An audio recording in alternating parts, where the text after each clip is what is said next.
Mhm, mhm. Alors on va écouter un homme. Est-ce que Jérôme, vous avez tendance à privilégier la sensualité ou pas? Bonjour Jérôme. Et bonjour Brigitte et bonjour Alain. Bonjour. Alors, en ce qui me concerne, moi j'ai essayé de peut-être de parler de la sensualité du côté masculin, parce que c'est vrai que on en parle souvent du côté féminin plutôt. Et pour moi, elle fait partie du quotidien. J'ai l'impression qu'elle fait partie d'une forme de séduction permanente qui passe par le corps, justement, comme vous disiez tout à l'heure, qui s'inscrit dans le temps. Et surtout quand on est en couple depuis longtemps. Et en ce qui me concerne, je suis marié depuis 10 ans. On a fêté nos 10 ans de mariage la semaine dernière, et je salue d'ailleurs ma femme qui m'écoutera tout à l'heure, donc qui m'écoute en ce moment. Et voilà. Et moi personnellement, je fais attention à, je mets un point d'honneur à être toujours propre, parce qu'on autorise toujours plus facilement les hommes à se négliger, j'ai l'impression. Moi, si par exemple je me rase pas, je suis sexy. Et voilà. Donc, alors que les femmes, on leur demande évidemment de faire beaucoup plus attention, etc. J'aime beaucoup personnellement lui faire des massages, j'aime la caresser, j'aime la caresser spontanément. Mais notre histoire est assez intéressante, je pense, pour vous aussi, parce que compte tenu d'un passé douloureux, elle a eu, comme beaucoup de femmes, dans sa famille, elle s'était fermée à la sensualité et elle s'y est réouverte avec moi très progressivement, donc voilà, à mon contact. Et je me demande si finalement c'est quelque chose d'aussi spontané que ça. Est-ce que ça peut pas justement disparaître un petit peu parfois, justement, compte tenu de ce qu'on vit, tout simplement? Oui, oui, vous avez raison. Hein. Vous avez raison. Un couple qui vit depuis longtemps peut avoir laissé de côté la sensualité parce que justement on prend plus le temps de simplement se. Vous savez, quand on est amoureux, qu'on vient de se rencontrer, on va prendre le temps de se caresser la main, de se caresser le cou, les épaules, et c'est ça finalement de la sensualité. Et c'est vrai qu'un couple qui se connaît depuis longtemps a tendance parfois, oui, je veux pas dire à se jeter l'un sur l'autre pour baiser, mais à oublier tous ces petits moments où on dépasse un peu la tendresse pour être dans quelque chose qui serait de l'ordre de la sensualité, il me semble. Alain? Oui, il y a par rapport à ce dont vous parlez, Jérôme, il y a aussi le fait de faire attention. Je crois qu'il y a une vigilance par rapport à l'autre et par rapport à soi-même dans la sensualité. On parlait de conscience dans la première heure, qui fait qu'on on est attentif. Vous disiez, Jérôme, que c'est un travail de tous les instants, et je suis assez d'accord avec ça. Donc de fait, on est vigilant, donc on ne se laisse pas aller en pensant que l'autre, ça y est, il est acquis, puisqu'il est dans son lit, on n'a plus rien à mettre en place. Et moi, je travaille avec des couples qui sont dans l'absence de désir, et en fait, ils sont souvent dans l'absence de sensualité. Et c'est en revenant à la sensualité que ces couples-là retrouvent du désir sexuel. Donc, et en refaisant attention à l'autre. Et en refaisant aussi attention à soi-même. Donc il y a une certaine vigilance dans le rapport à l'autre qu'il faut mettre en place, et ça permet de rester comme ça dans quelque chose qui est un peu qui est pas en tension, mais qui est en suspension dans le rapport à l'autre, et qui permet qu'on reste curieux, parce que je crois que la sensualité, c'est de la curiosité vis-à-vis de soi et vis-à-vis de l'autre. Et d'ailleurs, vous avez dit, Alain Héril, cette attention à soi-même, et je crois que c'est vraiment le mot juste. Par exemple, si on prend le temps de se mettre un peu de crème sur le corps, si on fait ça de manière mécanique le plus rapidement possible, on n'est pas dans la sensualité vis-à-vis de son corps. On peut, et Jérôme, vous l'avez dit, vous prenez soin d'être propre. Je suis sûre que déjà, dans ce que vous m'avez dit, il y a quelque chose de l'ordre de la sensualité. Mmh. Oui, absolument. Mais en revanche, j'ai l'impression que chez elle, il y a d'autres dimensions qui sont en jeu, un peu plus que les miennes. J'ai l'impression, par exemple, que la parole me semble chez elle avoir un grand rôle.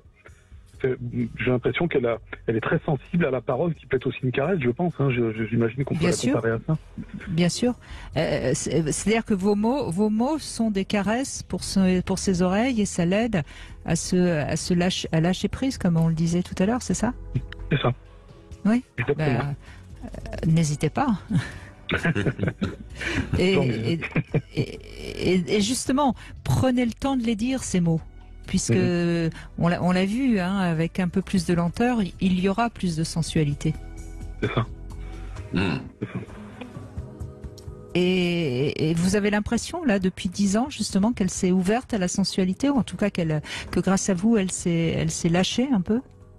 Je ne sais pas si c'est grâce à moi, parce que je n'ai pas de... Ne soyez pas modeste, Jérôme. J'ai pas de compétences thérapeutiques, mais je pense que oui, au fur et à mesure, nécessairement moi étant très tactile, je pense que oui, elle s'est ouverte, elle s'est réouverte. Oui. Encore une fois, je l'ai dit tout à l'heure, très progressivement, ça a été long. Voilà, quand on subit des traumatismes, ça peut être extrêmement, ça peut prendre énormément de temps. Mais oui, en effet, je peux même dire qu'il y a eu une véritable transformation. Oui, oui.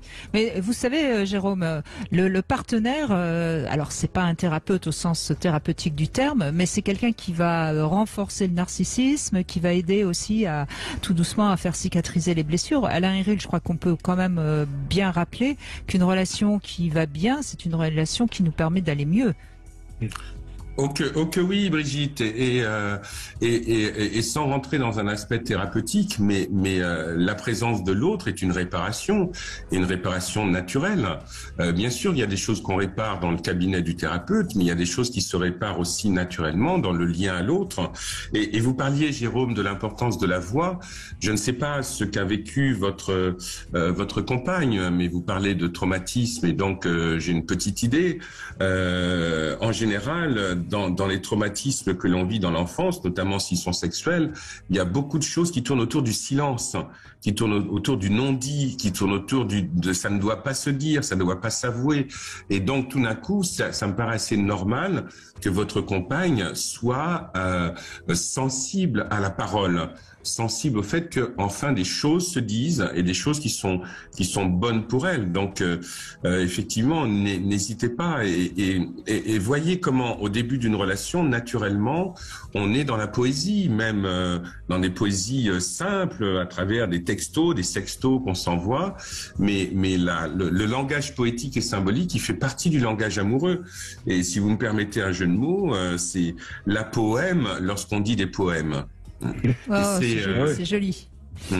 Et c'est ça vraiment qui est en jeu, et c'est pour ça que la parole n'est pas n'importe quelle parole.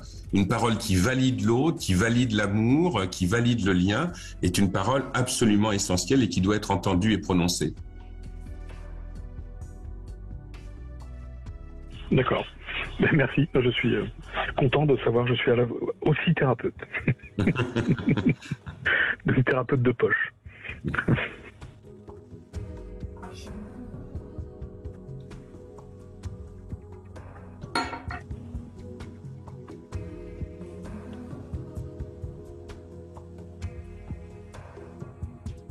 Oui, Jérôme, vous êtes toujours là? Oui, tout à fait. Oui, vous dites que vous êtes thérapeute de poche. J'aime beaucoup l'expression, mais il faut voir que le terme thérapeute, bien sûr, il laisse entendre aussi que dans la présence, parce que c'est ce qu'on travaille quand on est thérapeute, on travaille la présence, mais que dans la présence, il y a quelque chose qui répare. Et on peut dire que votre présence auprès de votre compagne, par rapport à ce qu'elle a vécu, votre présence c'est quelque chose qui vient la réparer et qui vient lui faire du bien. Et comme disait Brigitte, c'est-à-dire que dans une relation avec un autre, c'est normal d'avoir le sentiment d'être mieux. Et ça, c'est réparateur.